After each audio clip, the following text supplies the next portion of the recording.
पिछली बार मैंने आप लोगों को अब्दुल बहा के बारे में जो पाती बहावला ने लिखी है, हुस्न की पाती, that is the tablet of the branch, शाखा की पाती, उसके बारे में बताया था। और आगे चल के भी मैं फिर और विस्तृत रूप में अब्दुल बहा के बारे में आपको इस संबंध से जोड़ूंगी, तो इसीलिए मैं आगे बढ़ती हूँ। और हम लोगों ने देखा कि गैलीपोली से बहाउल्लाह को अब उन लोगों ने अक्का की ओर भेजा। तो बहाउल्लाह फिर अपने साथियों के साथ जब गैलीपोली पहुंचे, मैंने आपको ये भी बताया था कि वहां से वो लोग विभाजित हो गए थे। अजलिस को साइप्रस भेज दिया गया था और बहाउल्लाह उनके साथियों को अक्का की ओर भेज दिया गया था। अब मैं आपको अक्का के बारे में कुछ बताना चाहती हूँ। अक्का के लिए, अक्का एक बहुत बहुत पुराना शहर है, 4000 साल पुराना। एक समय था जब वो अपनी गरिमा पे थी और वहाँ का बंदरगाह बहुत मशहूर था और बहुत उन्नतिशील क्षेत्र था वो 4000 साल पहले।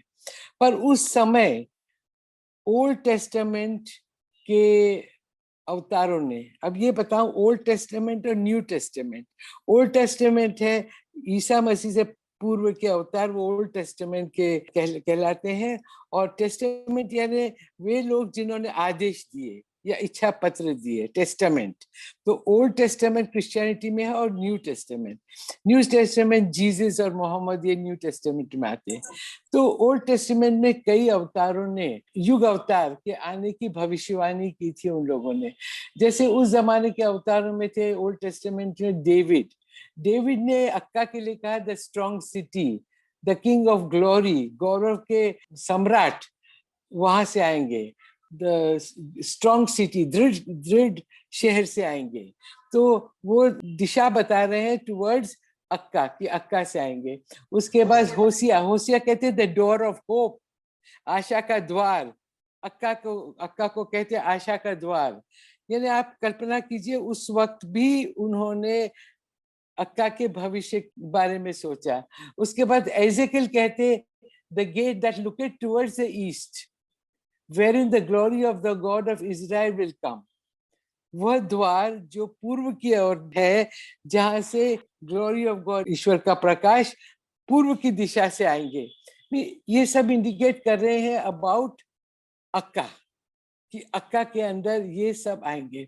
उसके बाद मोहम्मद बड़े अच्छे स्टेटमेंट्स देते हैं अक्का के लिए। मोहम्मद कहते हैं धन्य वह है जिसने अक्का की यात्रा की, और धन्य है वह जिसने अक्का की यात्री से मुलाकात की। Blessed is the man who visited Akka, and blessed is the person who visited the visitor of Akka. So you see how much importance Muhammad has given to Akka. Then he says कि अगर आप लोग वहां से आजान करेंगे तो आपकी आवाज की आवाज स्वर्ग तक पहुंचेगी। अक्का से अगर आप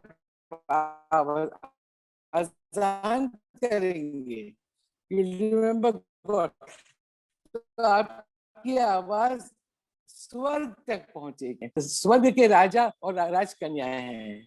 The poor of Akka are the kings and princesses of the kingdom of God. Imagine. So much importance was given to Akka. और फिर वो एक और चीज कहते हैं मोहम्मद, कि अक्का में 1 महीना गुजारा हुआ कहीं और 1000 साल गुजारने से ज्यादा अच्छा है। स्टेटस ऑफ अक्का, अक्का में 1 महीना गुजारे जाना किसी और स्थान पे 1000 वर्ष गुजारने से ज्यादा अच्छा है। That showed the glory of अक्का। ये बताता कि अक्का की महिमा कितनी अधिक, पुराने अवतारों ने उसके लोगों का ध्यान उसकी ओर आकर्षित किया। एक और बहुत इम्पोर्टेंट, मिर्जा अबुल फाजिल, मिर्जा अबुल फाजिल जो थी, उन्होंने फराइद लिखी अपनी किताब, और उसके अंदर वो बड़े स्पष्ट रूप से एक भविष्यवाणी करते हैं। कहते हैं कि वो सब मारे जाएंगे सिवाय एक के, जो अक्का के बैंक्वेट में पहुंचेगा, बैंक्वेट हॉल में पहुंचेगा। वो सारे मारे जाएंगे। All of them shall be killed, finished, slain.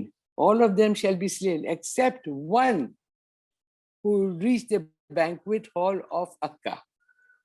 देखते स्टेटस ऑफ अक्का को कितना बड़ा मीन्स, इसका मतलब क्या हुआ, जितने साथी थे अवतार के वो सब मारे गए। हम जानते हैं कितने शहीद हुए, सिवा एक के जो अक्का के बैंक्वेट हॉल में पहुंचेगा। these were the prophecies। उसके बाद इस जमाने के अंदर विलियम मिलर एक थिंकर थे, जिन्होंने कहा कि 1844 में अवतार आएगा, युग अवतार आएगा। और क्रिश्चियंस उसकी खोज में चले गए थे। और आपको पता है, अभी हम सब जानते हैं जो हैफा गए हैं, कि जर्मन सेटलर्स वहां जाके सेटल हुए। जर्मन सेटलर्स हैफा के अंदर जाके बस गए कि वहां पर अवतार आने वाला है। बहावला उनके बीच में पहुंचे, पर अभाग्यवश वे उनको नहीं पहुंच पाए। बहावला उनके घर में रहे, वहां एक मकान के ऊपर लिखा भी है कि अवतार आने वाले हैं, किंतु अभाग्यवश वो बहावला को नहीं पहचान पाए। तो ऐसा लिखते हैं, वापस पुराने जमाने का होता है, ऐसा लिखता है कि वो रेगिस्तान आनंदित हो जाएगा, गुलाब की तरह खिल उठेगा। यानी आप देखते हैं अक्का के लिए कितनी कितनी महत्वपूर्ण भविष्यवाणी उस जमाने में दी गई थी। तो अक्का के लिए जो भविष्यवाणी थी बहुत बहुत बहुत ज्यादा थी। और आप देखते हैं कि इस कारण अक्का का स्थान भविष्य में बहुत ऊंचा होने वाला था, ये सब जानते थे। किंतु बहावला को वहां किस रूप में भेजा गया? बहावला को ईरान से टर्की, ईरान से बगदाद, इराक, इराक से टर्की, और टर्की से आज सीरिया, 4 देश बदले गए थे। उस समय अक्का सीरिया का हिस्सा था और पैलेस्टाइन का हिस्सा था अक्का। तो बहाउल्लाह ने 4 देश पार किए। चौथे देश में जाके वो, चौथे राष्ट्र में जाके वो पहुंचे। और जो अक्का था, अब जब अक्का पहुंचे बहाउल्लाह, तो अक्का की क्या स्थिति थी, क्या हालत थी अक्का की? हम सब जानते हैं कि एक कहावत बहुत मशहूर थी वहां की, कि अगर एक पक्षी भी आकाश से उड़ता तो आबो हवा इतनी खराब थी कि वो जमीन पे टपक जाता। वहां का पानी गंदा था, वहां की हवा दूषित थी, वहां के लोग धर्मांध थे, अज्ञानी थे। ऐसे लोगों के बीच में बहाउल्लाह ने अक्का की जमीन पर पदार्पण किया। He put his footsteps on the land of Akka on 31st August 1868।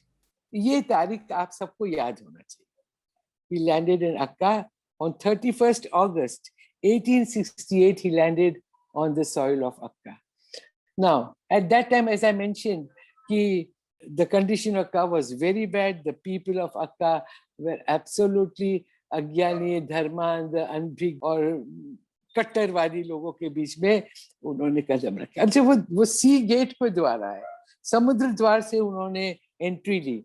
जब सी गेट से उन्होंने एंट्री ली, उस वक्त जो जहाज था वो काफी दूर खड़ा था, और महिलाओं को अंदर आने के लिए बहुत कठिन था, असंभव था कि महिलाएं अंदर आए। तो अब्दुल बहा ने उस वक्त व्यवस्था की कि कुर्सियां लाई जाए और महिलाओं को कुर्सियों पर बिठा बिठा के लाया गया। अब लोगों के बीच में ये फैल गया था कि ऐसे तरह के लोग आ रहे हैं जो कि बहुत अधर्मी हैं और खराब किस्म के लोग पहुंच रहे हैं। तो ऐसे लोगों को देखने के लिए शहर के लोग उमड़ गए थे। चारों तरफ लोग खड़े थे देखने के लिए तमाशा, कि कैसे लोग आ रहे हैं देश के अंदर जो कि मुसलमान धर्म के पूर्ण रूप से विरोध में है। ऐसे लोग आ रहे हैं और उसको देखने के लिए भीड़ उमड़ गई थी। जब ये लोग वहां नीचे उतरे तो बुरी तरह से उनका स्वागत किया, बहुत बुरे शब्दों में लोगों ने उनको पुकारा और बड़ी बुरी तरह से बहाउल्लाह उनके साथियों का स्वागत किया। बहाउल्लाह 70 लोगों के साथ आए थे, 70। अब एक और चीज मैं बताना चाहती हूँ कि उन 70 लोगों में 2 लोग अजलीस थे। जब उनको डिवाइड किया, जब उनका विभाजन किया, तो उस वक्त सरकार के लोगों ने, वहां के लोगों ने 2 अजलीस को इनके साथ भेज दिए। और ये 2 अजलीस सबसे बड़े दुश्मन थे बहाउल्लाह के। इसमें थे सैयद मोहम्मद इस्फहानी और आगा जान बिग। आगा जान बिग को कच कोल्ला भी कहते हैं, कच कोल्ला। तो आगा जान बिग और सैयद मोहम्मद इस्फहानी, ये इन दो लोगों को इनके साथ भेजा था और 70 लोगों का ग्रुप यहाँ आया। जैसे तैसे अल जजीरा के मस्जिद से होते हुए इन लोगों को बैरक्स की ओर ले जाया गया। उस वक्त अब्दुल बहा ने कहा था कि कई बुद्धिजीवियों ने ये महसूस कर लिया था कि ईश्वर की भविष्यवाणियां बहाउल्लाह के अक्का में पदार्पण के साथ साथ पूरी हो रही है। ये अब्दुल बहा ने कहा और ये लोगों ने, कई बुद्धिजीवियों ने महसूस किया। अब देखो, अब्दुल बहाउल्लाह को अक्का आना था, पर कैसे आया अक्का? ईश्वर ने उन्हें इस तरह से अक्का में भेजा। गवर्नमेंट ने उनको कैदी बना के भेजा, ये सोच के कि वहां जाएंगे तो उनका अंत हो जाएंगे। वो नहीं जानते थे कि अक्का में उनके पैर पड़ते ही अक्का की काया पलट जाएगी और अक्का उस नर्क से स्वर्ग का रूप धारण कर लेगा। इसकी कल्पना उन लोगों को बिल्कुल नहीं थी कि स्वर्ग हो जाएगा वो अक्का जो कि नर्क था। और आज हम देखते हैं कि इजराइल विश्व के स्वर्ग जैसा है। आप कितने भी देशों में घूम जाएं, आप देखेंगे इजराइल सब दूसरे देशों से विभिन्न है, एक अलग तरह का देश है। तो अक्का की भविष्य जो जिस इरादे से भेजे गए थे वो उनके इरादे अच्छे नहीं थे, किंतु बहाउल्लाह के पदार्पण के साथ साथ बहाउल्लाह के उस जमीन पे कदम रखते के साथ ही वहां की काया पूर्ण रूप से बदल गई थी। और जो इन लोगों के दिमाग में ये कहा गया था कि राजद्रोही और धर्मद्रोही और बड़े गलत किस्म के अपराधी पहुंचे आए जा रहे हैं, तो अभाग्यवश उनका स्वागत बहुत गलत तरह से हुआ था। अब जब वो लोग बैरक्स में पहुंचे तो बहावला वर्णन करते हैं कि बैरक्स की स्थिति कितनी खराब थी। वो इसका वर्णन करते हैं कि बैरक्स के अंदर न पानी था, कुछ नहीं थी, कुछ व्यवस्था नहीं थी उन लोग की। उनको लेके पटक दिया था और भीड़ की तरह 70 लोग थे, यहाँ वहां कहीं कहीं घुसा दिया था उन लोगों को। बहावला उनके परिवार को 2 कमरे मिले थे जिसमें उनको डाल दिया गया था। न तो पानी की व्यवस्था, न भोजन की थी, न कुछ नहीं थी। पानी जब मांगा गया तो उन्हें पानी नहीं दिया गया था और देखा एक कुंड के अंदर काला गंदा पानी जो पीने लायक नहीं था। कहते हैं वहां जाके उनकी सबकी हालत खराब हो गई, सारे के सारे बीमार पड़ गए।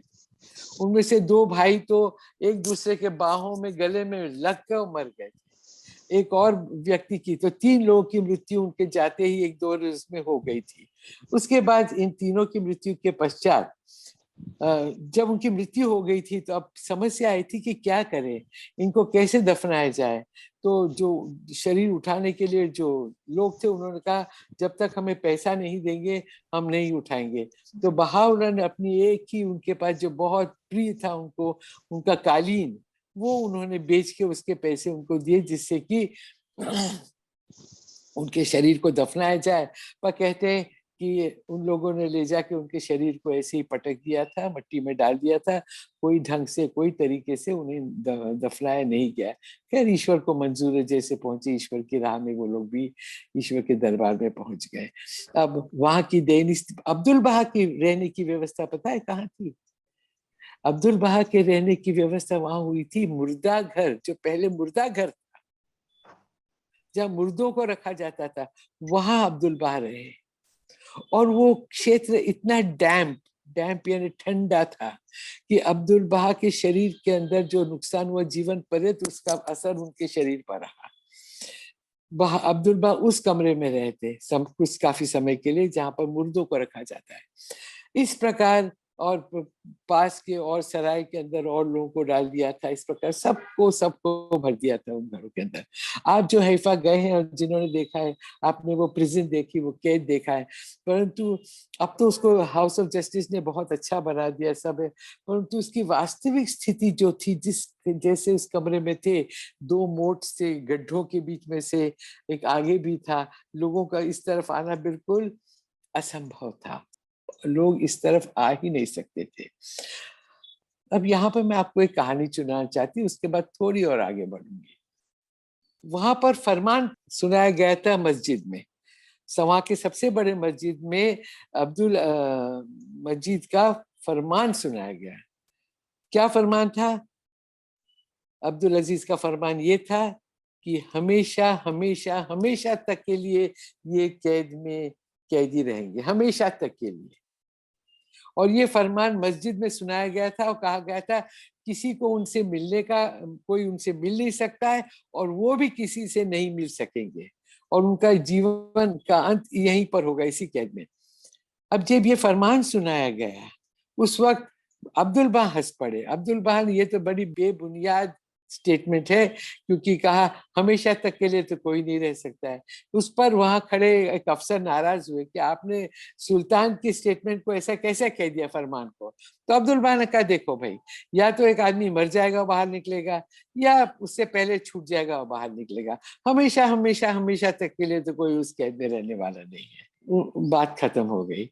अब ये जब फरमान सुनाया गया था कैद में, तो उस वक्त वहां के लोगों में उसका बड़ा तीव्र प्रभाव था। उनमें से एक थे महमूद, सैयद महमूद। महमूद एक बहुत कट्टरपंथी मुसलमान था वो, और वो वहां का मुफ्ती भी था, इंपॉर्टेंट पोजीशन पे था। अब जब महमूद बच्चा था, ये कहानी उसकी महमूद की ग्रैंड डॉटर सुना रही है। ओके, ये महमूद की ग्रैंड डॉटर लेडी ब्रॉमफील्ड को सुनाती है कहानी जो मैं आपको बता रही हूँ। वो बताती है मेरे ग्रैंडफादर बच्चे थे उस वक्त कुछ ऐसा वाकया हुआ था अक्का के अंदर, जिससे उसके ग्रैंडफादर ने और उनके एक बहुत महत्वपूर्ण मित्र थे जो भविष्य को पढ़ते थे, ऐसे मित्र दोनों ने महमूद को बुलाया और उस वाक्य के बाद उनको बुला के कहा देखो बेटे, हम लोग तो जिंदा जिंदा नहीं रहेंगे, परंतु तुम जिंदा रहोगे जब एक महान व्यक्ति यहाँ पर पहुंचेंगे और वो कई सीढ़ियां चढ़कर ऊपर सरकार के मेहमान होंगे। जब वो यहाँ आएंगे तुम बड़े हो चुके होगे, उस वक्त तुम हमारा अभिवादन, मेरा और तुम्हारे पिता का, हम दोनों का अभिवादन उनको जाके अवश्य देना। ये उन्होंने महमूद से कहा कि हमारे अभिवादन उनको जरूर जाके देना। समय बीत गया, सालों निकल गए, महमूद सब कुछ भूल गए, सब खत्म हो गया। बहावला भी आ गया और सब सीढ़ियों चढ़ के ऊपर आने रहने लगे।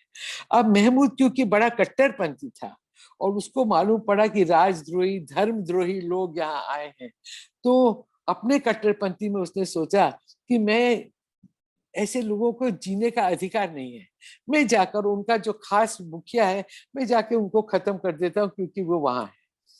तो जेल में जाने की किसी को इजाजत थी नहीं बैरिक्स में, परंतु क्योंकि मुफ्ती था, महत्वपूर्ण व्यक्ति था, इसलिए उसको आज्ञा दे दी जाने की।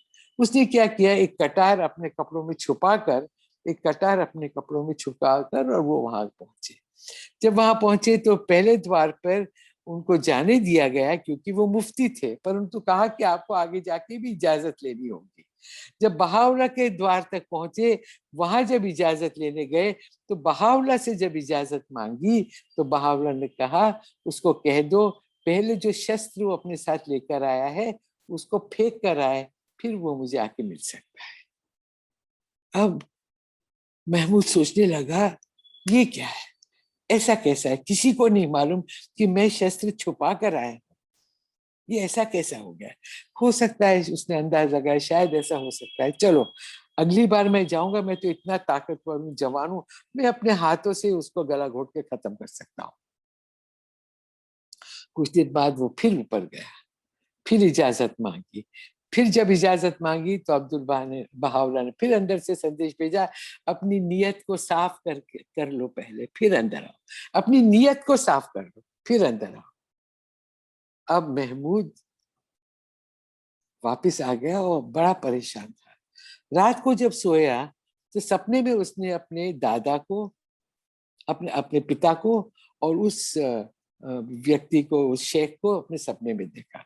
वो शेख और उसके पिता दोनों सपने में आए और शेख ने उससे कहा क्यों तुम अपना सपना भूल गए, हमने तुम्हें बोला था कि तुम जाओ और उस व्यक्ति से मिलो और हमारा अभिवादन दो। अब एक काम करो, उनके लोगों के बीच में जाओ और उनके लोगों के बीच में जाके कहना अल्लाह अब्बा, 3 बार अल्लाह अब्बा कहना तुम, और वो लोग तुम्हारे अल्लाह अब्बा का जवाब नहीं देंगे। फिर दोबारा कहना, जब दोबारा तुम अल्लाह अब्बा कहोगे तो आपसे कोई प्रश्न पूछेगा और अब बताना ये कारण कि क्यों आप चाहते हो कि बहाउल्लाह से मिले। तो उसने ऐसे ही किया, एकदम उसको स्वप्न याद आ गया कि हाँ उसे कहा गया था। अगले दिन महमूद गए वहां पर, और महमूद ने क्या किया, वहां जोर से उनके जहाँ बाबी थे इकट्ठे, उनको पता था ये इकट्ठे हैं, उनके बीच में उन्होंने जाके कहा अल्लाह अब्बा। किसी ने ध्यान नहीं दिया, दोबारा कहा अल्लाह अब्बा। जब तिबारा अल्लाह अब्बा कहा तो अब्दुल बहा ने मुड़ के कहा, अब्दुल बहा ने कहा अल्लाह अब्बा का क्या मतलब तुम जानते हो? तो उसने कहा, तब उसने सब वर्णन दिया पूरा, और कहा मुझे उनको अपना अभिवादन, अपने पिता का और अपने शेख का अभिवादन उनको देना है। अब्दुल बहा ने व्यवस्था की और उन्होंने जाके अपना अभिवादन दे दिया। अब देखो, जो अंदर गड़ा हुआ होता है ना, एकदम एक दिन में नहीं निकल जाता है, एकदम खत्म नहीं होता है। चलो उन्होंने अभिवादन दे दिया, आ गए। अब कुछ समय बाद शेख महमूद ने देखा कि कुछ लोग खड़े खड़े अब्दुल बहा की तारीफ कर रहे हैं, बड़ी प्रशंसा कर रहे, वाह वाह क्या तारीफ हो रही थी अब्दुल बहा की। अब ये देख के उसको गुस्सा आ गया। किसको? शेख महमूद को। उसने कहा मैं अभी जाता हूँ, मुझे पता है वो कहाँ मिलेंगे, अभी जाके उसकी खबर लेता हूँ। तो उनको पता था इस समय अब्दुल बहा मस्जिद में मिलेंगे, और वो मस्जिद में पहुंच गए। मस्जिद में पहुंच गए इस इरादे से कि वो अब्दुल बहा का सामना करेंगे, और जैसे ही वो अब्दुल बहा के सामने पहुंचे, अब्दुल बहा ने उन्हें बड़ी गरिमा, शांति और गौरव से उनको देखा, बड़े गौरव से उनको देखा, और कहा, हजरत मोहम्मद ने कहा है कि अगर आप मेहमान हो तो उनसे अच्छी तरह से पेश आओ, उदारता से पेश आओ, चाहे वो काफिर ही क्यों ना हो। अब्दुल बहा ने उसके, अब आप अंदाज लगा सकते अब्दुल बहा ने कैसे देखा होगा, कैसे निगाह डाली होगी, किस प्रकार से उनको देखा होगा, आप इसकी लगा सकते। तो अब्दुल बहा ने जिस तरह से उनको देखा, शेख महमूद को जिस निगाह से देखा, और मोहम्मद का ये स्टेटमेंट दिया कि अपने मेहमानों के प्रति उदार रहो, चाहे वो काफिर ही क्यों ना हो, जब ये कहा,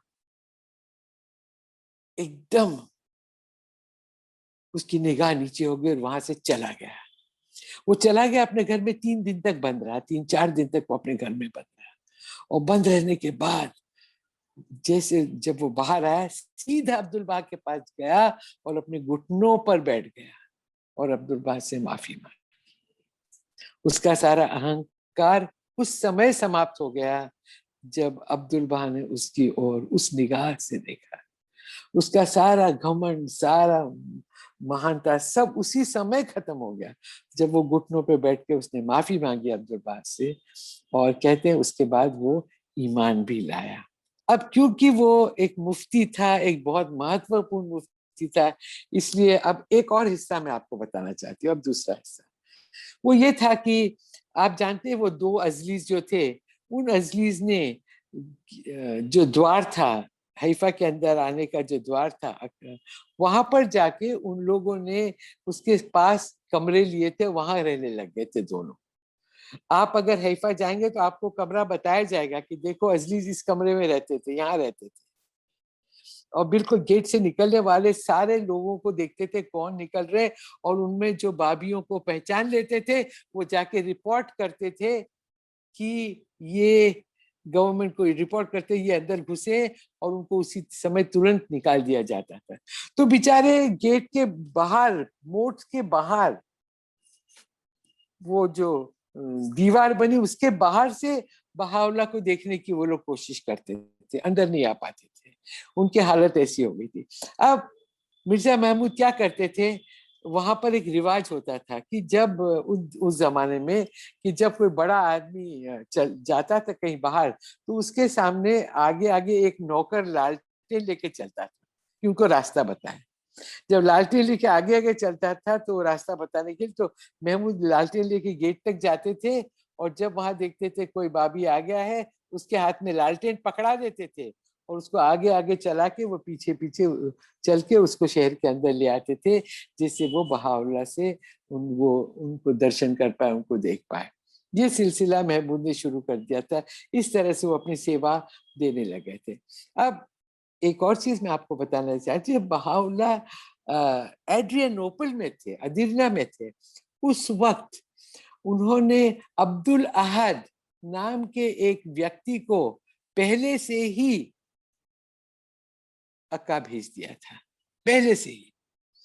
इसका मतलब क्या हुआ आप जानते हैं? अब्दुल बहावला जानते थे कि आगे जाके वो अक्का में आएंगे। ईश्वरीय अवतार थे। ईश्वरीय अवतार सब कुछ जानते हुए भी कभी अपनी महानता सामने दिखाने की कोशिश नहीं करते। वो साधारण व्यक्तियों की तरह जीवन जीते हैं, बिल्कुल साधारण से साधारण व्यक्तियों की तरह। उनको भूख भी लगती है, भोजन चोट भी लगती है, बीमार भी होते हैं, सारी सारी चीजें उनको होती है, किंतु वो अपनी महानता दर्शाते नहीं है। अब बहाउल्लाह ने अब्दुल अहद को पहले से ही भेज दिया था, बोलना था कि तुम अक्का जाओ और वहां दुकान लगाओ और अपना काम धंधा शुरू कर दो। तो अब्दुल अहद यद्यपि आ गया था, पर वो उनसे मिल नहीं पा रहा था, बहुत डरता था, और खाली संदेश किसी तरह बहाउल्लाह को अपने संदेश भेजता था। अब दूसरी ओर ईरान के बहाई बहुत चिंतित हो गए थे कि बहाउल्लाह कहाँ गए, बहाउल्लाह का क्या हुआ। वो सब चिंतित थे ईरान के बहाई। तो उन्होंने अब्दुल काजिम नाम के एक व्यक्ति को, ईरानी व्यक्ति को भेजा अक्का, कि जाओ पता लगाओ अब्दुल बहा के बारे में, बहाउल्लाह के बारे में। जब वो अक्का आए बहाउल्लाह के बारे में पता लगाने के लिए, तो उनको उनकी मुलाकात अब्दुल अहद से हुई। अब्दुल अहद ने अपनी दुकान में छुपा दिया उन लोगों को, कि कोई कहीं देख नहीं ले इन लोगों को। छुपाने के बाद बहाउल्लाह को संदेश भेजा। क्या संदेश भेजा बहाउल्लाह की? ये लोग दोनों ईरान से आए। बहाउल्लाह ने कहा उनको तुरंत वापस लौटा दो। तो बेचारे पति पत्नी दोनों तुरंत वापस लौट गए। अब्दुल अहद और उनकी पत्नी दोनों तुरंत वापस लौट गए। जब वो लोग वापस लौट गए तो कम से कम ईरान के बहाइयों को ये तो खबर मिल गई कि बहाउल्लाह उनका परिवार सुरक्षित है और अक्का की कैद में है। ये तसल्ली ईरान के बहाइयों को मिल गई, बहाउल्लाह जीवित है और बहाउल्लाह अक्का की कैद के अंदर बंद है। जब ये सूचना ईरान के बहाइयों को मिली, तब ईरान के बहाइयों ने फिर चलना शुरू किया कि चलो हम जाके कैसे मिले। तो तांता आने लग गया बहाइयों का, और आते थे, दूर दूर से आते थे। कोई पौधा लेकर आते थे कि गुलाब जब खिलेगा तो खिला हुआ गुलाब बहाउल्लाह को बता देंगे दूर से। किस किस तरह तरह से वो लोग आते थे।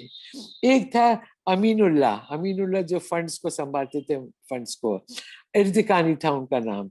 अर्दकानी जब वहां पहुंचे अमीनुल्लाह, तब बहाउल्लाह से वो मिलना चाहते थे, पर बहाउल्लाह से मिलना उनके संभव नहीं था। तो ऐसी व्यवस्था की गई कि हमाम में जब बहाउल्लाह नहाने जाएंगे तब अर्दकानी उनसे भेंट करेगा, पर दूरी से न तो उनसे बात करेगा न कुछ करेगा, सिर्फ उनको नजर से देखेगा। यहाँ मैंने आपको बताया कैद के अंदर लोगों की तबीयत बहुत खराब हो गई थी, इधर सब लोग बीमार थे, और अब्दुल बहा के सिवाय करीब करीब अब्दुल बहा और एक और व्यक्ति के सिवाय सारे के सारे लोग बीमार हो गए थे कैद के अंदर। और जब ये बीमार थे तो अब्दुल बहा खुद अपने हाथों से भोजन बना बना के, he used to prepare broth for them and food for them, चावल और सूप सब बना बना के इन लोगों को अपने हाथों से बना बना के खिलाते थे। अब्दुल बहा इतना ध्यान रखते थे, क्योंकि शुरू में मैंने आपको बताया नहीं कि उनको बहुत खराब किस्म की रोटी दी गई थी, तो फिर उन्होंने सरकार से अनुरोध किया कि हमें रोटी की जगह पैसे दिए जाए तो हम अपनी रोटी खरीद लेंगे। तो फिर एक सिपाही के साथ एक व्यक्ति को भेजा जाता था बाजार में, जो खरीदी करके लाए, सामान लेकर आए। जब वो व्यक्ति खरीदी करके लाता था तो अब्दुल बहा उसको सब जांचते थे क्या सामान लेकर आया है। उसके जेबों की भी तलाश करते थे कि जेब में कुछ है तो नहीं गड़बड़, कुछ गलत सामान तो उठा के नहीं लाए। तो वो सारी चीजें तलाश करते थे। अब्दुल बहा पूरा हिसाब लेते थे उस व्यक्ति का जब वो अंदर सामान लेकर आते थे, और अब्दुल बहा स्वयं सुपरवाइज करते थे कि लोगों को किस प्रकार का भोजन दिया जाए जिससे उनको शारीरिक नुकसान नहीं हो। ये छोटी छोटी चीजें थी पर बहुत महत्वपूर्ण थी जो अब्दुल बहा खुद देखते थे। अब वहां पर वो लोग कैद में रहने लगे थे, लोगों का आना जाना बहुत मुश्किल था। उस समय king of martyrs and beloved of the martyrs, दोनों भाई king of martyrs and beloved martyrs थे, सुल्तान शोहदा और महबूब शोहदा। ये दो भाई बहुत धनवान थे ईरान के अंदर, बहुत धनवान थे। इन लोगों को जब मालूम पड़ा कि बहाउल्लाह वहां पर है तो उन्होंने तरह तरह से उनकी मदद करने की कोशिश की थी। जब जब से उनको पता पड़ा कि बहाउल्लाह अक्का के अंदर है, और उनके जीवन को सरल बनाने के लिए उन्होंने उन्हें आर्थिक रूप से बहाउल्लाह के परिवार और वहाँ के 70 बहाइयों को संभालने के लिए, क्योंकि उनको जो भी सरकार से मिलता था बहुत सीमित था, तो उनके जीवन को जरा साधारण सरल बनाने के लिए इन दोनों ने भी बहुत ज्यादा उन दिनों में मदद की थी।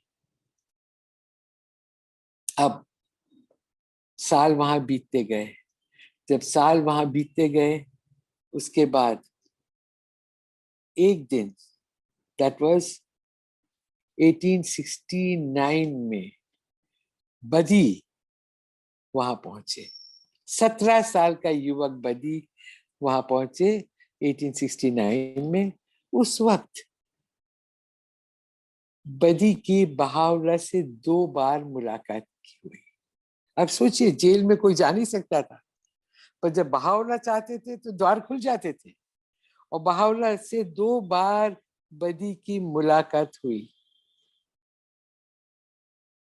और इस 2 मुलाकातों में बदी का पूर्ण रूप से परिवर्तन हो गया था। बहाउल्लाह कहते हैं, आई क्रिएटेड हिम अन्यू। उन्होंने एक नए बदी का सृजन किया। I created him new, Baha'u'llah कहते हैं। ये दृश्य जो हमेशा हमेशा तक, यानी लोगों को बहाउल्लाह की केवल झलक दिखती थी उनकी महानता की, दैट्स ऑल। पर बहाउल्लाह ने जो बदी को दिया, तो बहाउल्लाह की झलक उनके अंदर ऐसी बस गई कि वो पूर्ण तरह से परिवर्तित हो गई, और वो झलक उनके अंदर तब तक रही जब तक कि उसने अपनी जान को बहाउल्लाह के नाम पे कुर्बान नहीं कर दिया। फिर इन 2 मुलाकातों में आप जानते हैं बदी के द्वारा उन्होंने अपना पत्र, इस शाह को देने वाला पत्र बदी के हाथों से भिजवाया। बदी उस पत्र को लेकर कहा था, उनको आदेश दिए थे बदी को, तुम किसी को भी रास्ते में नहीं मिलोगे। 17 साल का बच्चा, क्या होती उम्र 17 साल, 17 साल का युवक बहाउल्लाह को वो पत्र लेकर और चल पड़ाए ईरान की ओर। और आप जानते हैं, ईरान जाकर जब वो शाह से उसने मिलने की कोशिश की, और जब उससे पूछा गया, मैं शॉर्ट में बता रही, जब उससे पूछा गया कि तुम्हारा साथी कौन है, तुम किसके साथ आए हो, बहाउल्लाह ने सब स्पष्ट कहा था, तुम अपने पूरे रास्ते में जब तक शाह को नहीं मिलोगे किसी को नहीं मिलोगे। तो इसलिए वो किसी से मिला ही नहीं था। और जब वो पत्र उसने दिया और जब वो पढ़ा गया शाह को, बहाउल्लाह के द्वारा दिया गया पत्र, तो उसे कैदी बना के पूछा गया, तुम बताओ तुम कौन कौन थे तुम्हारे साथ, तुम किसके साथ आए हो, किस किस को जानते हो। और वो पूरे समय मना करता रहा, मैं किसी को नहीं जानता हूँ, मैं अकेला हूँ, मैं किसी के साथ नहीं आया, मैं केवल ये पत्र लेके आऊँ। जितना भी उस बच्चे ने कहा, लोग उसको सुनने के लिए तैयार नहीं थे। वो कहता रहा पर किसी ने उसको नहीं माना। और अंत में आप जानते, उसको ईंटों से, गरम गरम ईंटों से दाज दाज कर, और किंतु उसको वो दर्द हुआ नहीं, क्योंकि बहाउल्लाह ने उसे संभाल लिया था। उसका दर्द था ही नहीं। ईंटों से उसका शरीर को जलाओ, कुछ करो, उसकी आत्मा तो बहाउल्लाह को समर्पित थी। उसने दे दिया था अपने अपने अपने पूरे अपने आप को, और बहावला ने उसका पूर्ण रूप से, बहावला कहते हैं आई क्रिएटेड हिम न्यू, मैंने उसका पूर्ण रूप से नया सृजन कर दिया गया है। यानी वो बदी नहीं था जो था, अब एक नया बदी है। आप समझ सक रहे हैं मैं क्या कह रही, एक नए बदी को जन्म दिया उन्होंने, और वो केवल एक वाहक बना, पत्र का वाहक, जो कि बहावला का पत्र ले जाके ईरान के शाह को दिया, और उसके बाद उसको वहां पर खत्म कर दिया गया, क्योंकि वो आखिरी तक सच बोलता रहा कि मेरे साथ न कोई था न कोई है, किसी का पता भी उसने दिया नहीं, और अंत में उसने अपने आप को बहावला के राह में समर्पित कर दिया था। और बदी के लिए मैं आपको एक और बात बताना चाहती हूँ। जब बहावला से बदी के पिता मिलने गए थे, तो बदी एक बहुत शैतान किस्म का लड़का था, बहुत मिस्chievous था। उसके पिता बड़े नाराज होते थे, रहते थे बदी से उसके बचपन में। तो जब बहावला से मिलने गए, तो बहावला ने पता क्या कहा बदी के पिता से? कहा, मैं चाहता हूँ, अगर तुम चाहते हो कि बदी को वो स्थान मिले स्वर्ग में जो उसके लायक है, तो ऐसे पिता तुम उसे माफ कर दो। इसका मतलब आप समझते हो क्या है? कि पिता का दर्जा बहावला ने कितना ऊंचा रखा, कितना ऊंचा बहावला ने पिता का दर्जा रखा, कि बच्चे जो हैं पिता को नाराज करें तो उनकी जगह ऊपर जवाब देना होगा। इसलिए बदी के पिता ने कहा, मैं उसको सहर्ष माफ करता। बहावला ने कहा, उसने स्वर्ग में वो स्थान प्राप्त कर लिया है जो जिसके लायक था। तो माता पिता का स्थान बच्चों की जिंदगी में बहुत बहुत महत्व रखती है, और ये बच्चों को समझना चाहिए। अब बदी का स्वर्गवास हो गया था, और उसके बाद दैट सेम ईयर 69 में बहावला के बेटा मिर्जा मेहदी, बहावला के पत्नी से 3 बेटे थे, पहली पत्नी से अब्दुल बहा, बेहिया खानम और मिर्जा मेहदी। मिर्जा मेहदी जेल के अंदर ऊपर की छत पे हमेशा घूमता था, और कदम चल चल के और प्रार्थना करता था। तो जब वो कदम चल चल के वो जब प्रार्थना कर रहे ऊपर छत के ऊपर, एक दिन जब वो छत के ऊपर चल के प्रार्थना कर रहा था, तो उस समय वो एकदम नीचे गिर पड़ा, और नीचे गिर पड़ा तो वहां पर कुछ ऐसे लोहे के कुछ सलिए रखे हुए थे, जिसके ऊपर वो गिरा, और वो उसके शरीर में घुस गए।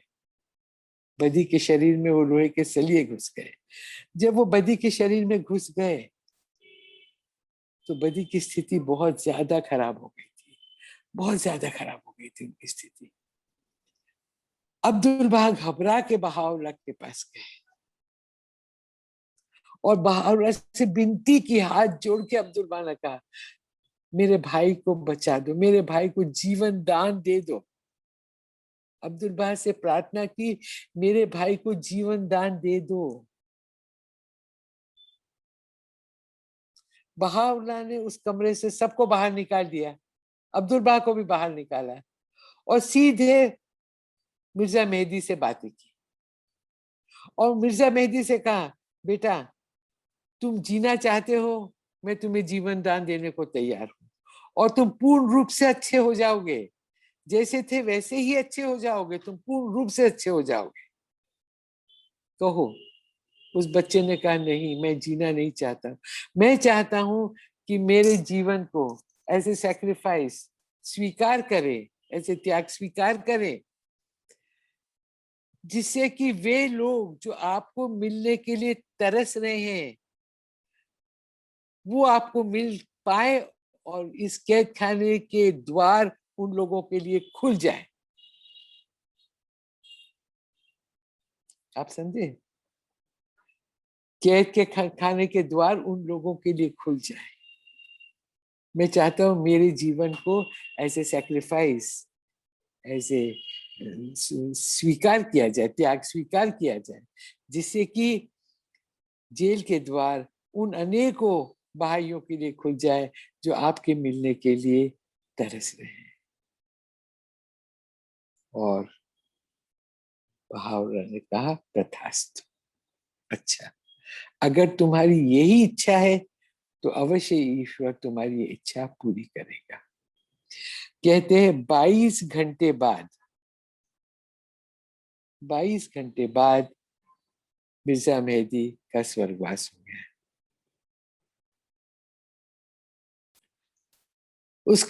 उनका स्वर्गवास होने के पश्चात अब उनका अंतिम संस्कार जब करना था, तब ये शेख महमूद ने कहा, मैं नहीं चाहता हूं कि द्वारपाल और ये लोग जो हैं ये उसका उनको कोई शरीर के पवित्र शरीर को धोए। मैं नहीं चाहता हूं, मैं उनके शरीर को धोऊंगा। और उन्होंने, शेख महमूद ने अपने हाथों से मिर्जा मेहदी के शरीर को धोया और उसका अंतिम संस्कार किया।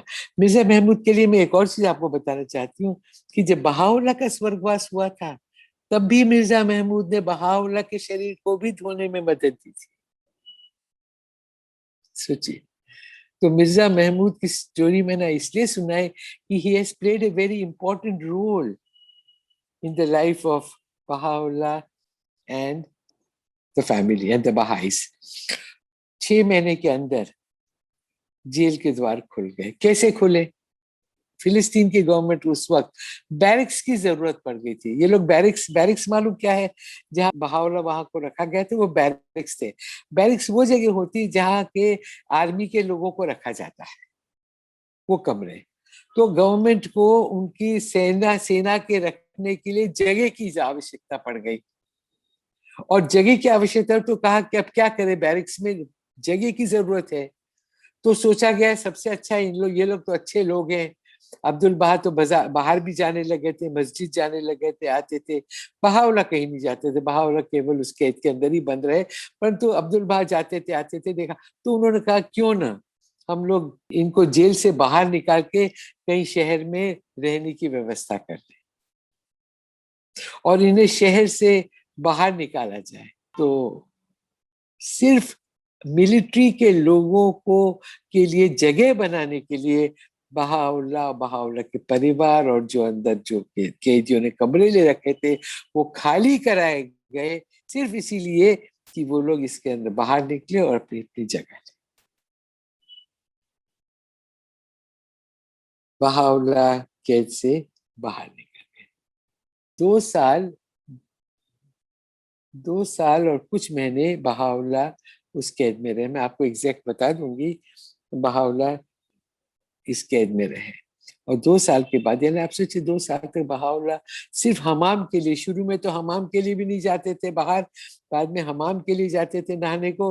उनके साथ भी एक आदमी जाता था, सिपाही जाता था, वापस आता था। जब उनके बाल बाल काटने के लिए नाई भी आता था, तब भी उनका एक सिपाही आता था, उनके पास खड़ा रहता था जब बहाउल्लाह के बाल वगैरह काटे जाते थे। तो वास्तव में किसी को भी बहाउल्लाह को मिलने की इजाजत नहीं थी। और उसके बाद एकदम जेल के द्वार खुल गए थे। आपने इनका नाम भी सुना होगा, डॉन ब्रेकर्स के जो लेखक थे, क्या था उनका नाम? नबील आजम। नबील जो थे उन्होंने कोशिश की थी, उनको बाहर निकाल दिया गया था और नबील जाके हैफा के गुफाओं में रहने लग गए थे और रास्ता देख रहे थे कब मौका मिलेगा कि वो जाकर बहाउल्लाह से संपर्क कर सके। तो ऐसे कई महत्वपूर्ण लोग थे जो आके आसपास रहते। एक और व्यक्ति था जिसके लिए लोगों ने आंसू बहाए। एक और व्यक्ति था जिसको साफ दिखाई नहीं दे रहा था, जो दूर से कोशिश कर रहा था अपनी आंखें मसल मसल के बहाउल्लाह को देखने की। वो नहीं देख पा रहा था बहाउल्लाह को। जब वो नहीं देख पा रहा था तो उसने क्या किया कि हैफा की गुफा के अंदर रहने लग गया था और अपनी जीविका के लिए वो अपने कंधों के ऊपर पिन और बटन और आलपिन और सुई और तागे और टेप ये रख रख के बेचता था। दिन में कुछ पैसे कमाता था, उससे अपना भोजन करता था, फिर वहां रहता था। तब तक रहा जब तक कि द्वार खुल गए। इसके बाद उसकी बहावला से भेंट हुई। कहने का तात्पर्य यह है कि ऐसे बहुत से बहाई थे, बहुत से बाबी थे जो आ रहे थे बहावला से मिलने, और उनका जीवन इतना कठिन था। वो दूर से देख के, इतनी दूरी से ईरान से चले आ रहे हैं, सोचो, और फिर वापस उल्टे पैर लौटते थे, सिर्फ कभी कभी केवल बहावला का एक हाथ खिड़की में से देखने के लिए, और उनका हाथ देख के खुश होकर लौट जाते थे। ऐसी परिस्थितियों में से निकलकर जब जेल के द्वार खुल गए और बहावला जब ये जेल के बाहर निकले और एक घर में रहने गए, तो परिस्थितियां एकदम परिवर्तित हो गई थी। I want to tell you one more thing. एक और चीज मैं आपको बोलना चाहती हूँ, वो ये है कि वास्तव में अभी तो हम बहाउल्लाह की और अब्दुल बहा का जीवन उनसे जुड़ा हुआ है। अब धीरे धीरे बहाउल्लाह जो है, ये भी मैं आपको बताना चाहूंगी कि बगदाद में बहाउल्लाह सबसे मिलते थे, खूब मिलते थे, सबके बीच में जाते थे। एड्रियानोपल में जब वो आ गए थे तो केवल बहाइयों से मिलते थे। अक्का में आ गए थे तो वो भी कई चुने हुए लोगों से ही मिलते थे, बाकी बाकी वो किसी से नहीं मिलते थे अब बहाउल्लाह। और ये कार्य सब अब्दुल बहा ने अपने कंधों पे ले लिया था, और अब्दुल बहा सबसे मिलते थे बहाउल्लाह की जगह। तो धीरे धीरे बहाउल्लाह ने अपना कार्यक्षेत्र एकदम संकुचित कर दिया था पूर्ण रूप से। ही गिव हिमसेल्फ टू रेवलेशन, प्रकटीकरण। पूरे समय उन्होंने अपना पूरे जीवन के समय प्रकटीकरण के लिए दे दिया था। और कहते बहाउल्लाह की प्रकटीकरण इतनी तेज थी, इतनी अधिक थी बहाउल्लाह की प्रकटीकरण, कि हजरत मोहम्मद को कुरान जो 6000 वर्सेस की है उसको लिखने में 23 साल लग गए। बहाउल्लाह उसको 6 घंटे में लिख सकते थे। उनका रेवलेशन 1000 वर्सेस पर आवर था। तो जिस कुरान को लिखने में हजरत मोहम्मद को 23 साल लगे, वो रेवलेशन, वो प्रकटीकरण बहाउल्लाह के माध्यम से 6 घंटे में होता था। तो आप सोच सकते कितना अधिक रेवलेशन होता था बहाउल्लाह से।